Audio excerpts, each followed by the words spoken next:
Bénin, Guinée, Sénégal, l'Arcas. En Afrique de l'Ouest, l'agriculture constitue le principal moyen de subsistance de millions de familles. Pourtant, l'utilisation des pesticides hautement dangereux représente un défi majeur pour la santé des populations, la protection de l'environnement et la préservation de la biodiversité. Agroécologie, agroécologie,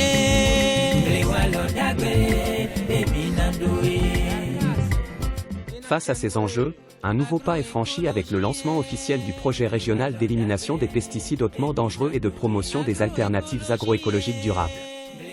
Mis en œuvre au Bénin, au Burkina Faso, en Guinée et au Sénégal, ce projet ambitionne d'accompagner la transition vers des systèmes agricoles plus sûrs, plus résilients et respectueux de l'environnement. Ce projet contribue à l'élimination progressive des pesticides hautement dangereux au Bénin, surtout dans les productions maraîchères et surtout les productions cotonnières. On sait que les genres de pesticides, finalement, ça vient dans les productions cotonnières. Et souvent, nos producteurs, surtout les femmes et les jeunes, ils prennent ça, les enfants, ils prennent ça pour aller utiliser sur les cultures maraîchères. Donc ce projet est venu à point pour qu'on puisse réduire progressivement, phase out, l'utilisation de ces pesticides hautement dangereux dans ces cultures-là. À Cotonou, autorités publiques, organisations paysannes, partenaires techniques et financiers, sociétés civiles et médias se retrouvent pour marquer le démarrage officiel des activités au Bénin.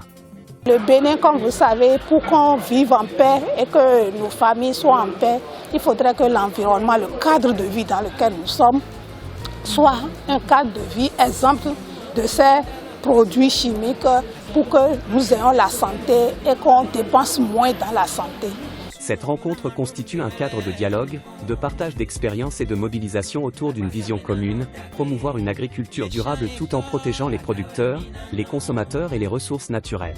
Les principaux résultats, c'est d'abord avoir une population et des communautés rurales très sensibilisées, très informées. Donc sur la dangerosité de ces pesticides-là.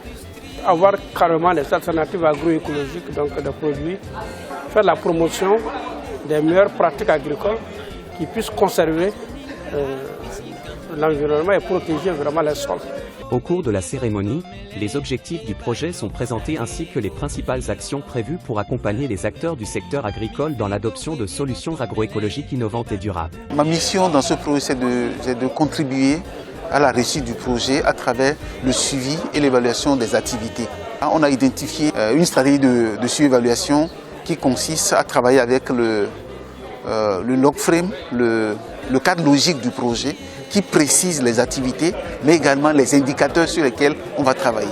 Et comme indicateur, par exemple, les producteurs formés, les paysans sensibilisés, la réglementation qui a été revue, à quel niveau les lois qui ont été votées, ainsi de suite. Donc, tout ce qui a été fait comme action dans le cadre de ce projet doit être documenté pour qu'à la fin, on puisse ressortir les bonnes pratiques, tout ce qui a été appris, ainsi de suite. Les différentes interventions traduisent une volonté commune de renforcer les politiques publiques, d'améliorer la gestion des pesticides et de promouvoir des alternatives respectueuses de la santé humaine et de l'environnement. À travers cette initiative régionale, les partenaires réaffirment leur engagement à construire une agriculture plus responsable, capable de répondre aux défis alimentaires tout en préservant les générations futures. En tant qu'acteur de la société civile et accompagnant aussi les agriculteurs et agricultrices dans la transition agroécologique, nous avons besoin de sortir définitivement de tout ce qui est pesticides et intrants chimiques de notre agriculture. Le lancement officiel marque ainsi le début d'une dynamique de collaboration entre les institutions publiques, les producteurs, les organisations de la société civile et les partenaires au développement. Le projet est arrivé à bon point parce que c'est une question qui impacte non seulement l'environnement, mais en tant que professionnel de la santé animale, je pense que ça a un impact très défavorable sur la santé des animaux. Et quand les hommes consomment tout ce qui est produit d'origine animale, ça impacte également leur santé. Donc tout ce circuit-là, nous allons parler aujourd'hui d'une seule santé. Donc ce projet est arrivé à mon point et que je félicite les organisateurs pour cela. Aujourd'hui, ce projet vient réveiller l'attention des jeunes sur les risques autour de ces projets, leur amener à maîtriser l'utilisation de ces produits et si possible même des stratégies pour limiter l'utilisation de ces produits. Si éventuellement ce projet devait être disons, discuté, amené donc au Parlement, je serai parmi les premiers députés à porter ça à bras le corps. Ensemble, ils ouvrent la voie vers une agriculture plus sûre, plus durable et plus résiliente au service du développement de l'Afrique de l'Ouest. La casse, agroécologie, agroécologie, agroécologie.